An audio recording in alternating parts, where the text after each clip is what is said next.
بات اگر مریض کی آئی بھی صحیح، تو میں یہاں یہ ایک اور بات بھی عرض کرتا چلوں ضمناً۔ سرور کائنات صلی اللہ علیہ وسلم نے ارشاد فرمایا کہ اگر کوئی شخص بیمار ہے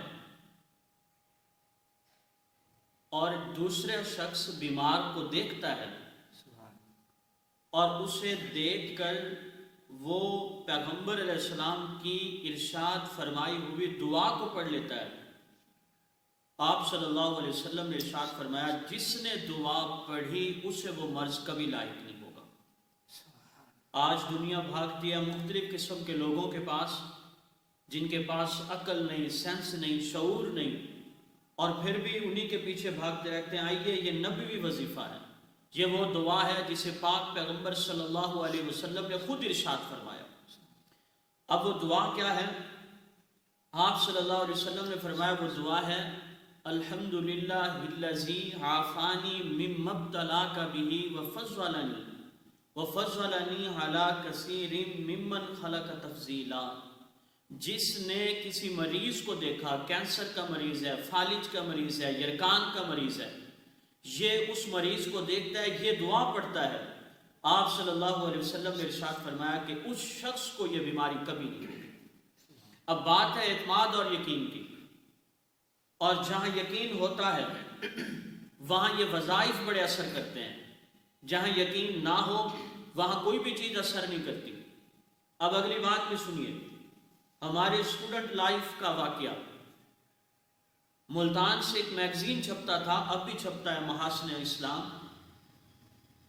اس میں ایک واقعہ ذکر کیا گیا کہ ملتان میں ایک بچی انٹر کی اسٹوڈنٹ ہے، اور ماں باپ کی ایک ہی اولاد، ایک ہی بچی، اور ماں باپ اس پہ جان قربان کرتے ہیں۔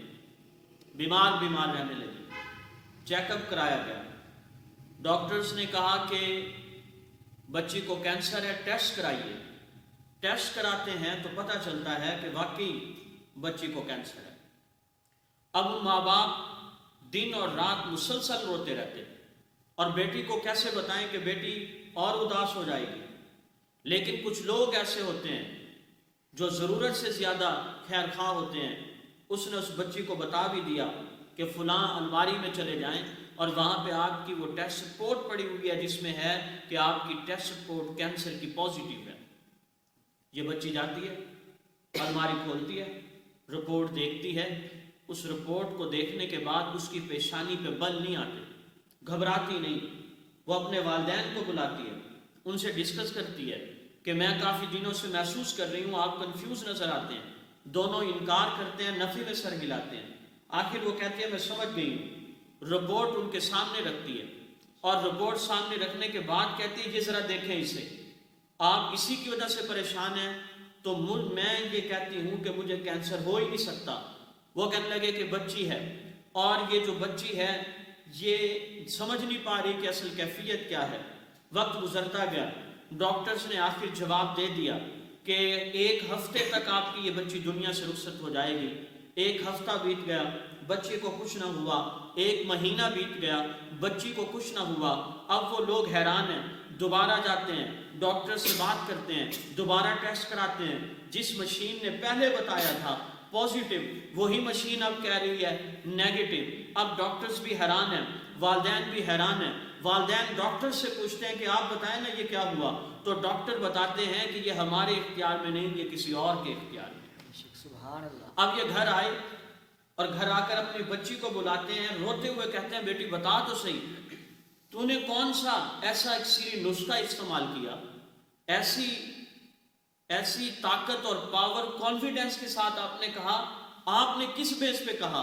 تو بچی رو کے کہنے لگی ابو جان آپ کو یقین ہے ڈاکٹر پہ، آپ کو یقین ہے میڈیسن پہ، آپ کو یقین ہے رپورٹ پہ، لیکن مجھے یقین ہے اللہ کے پاک پیغمبر کی زبان پہ۔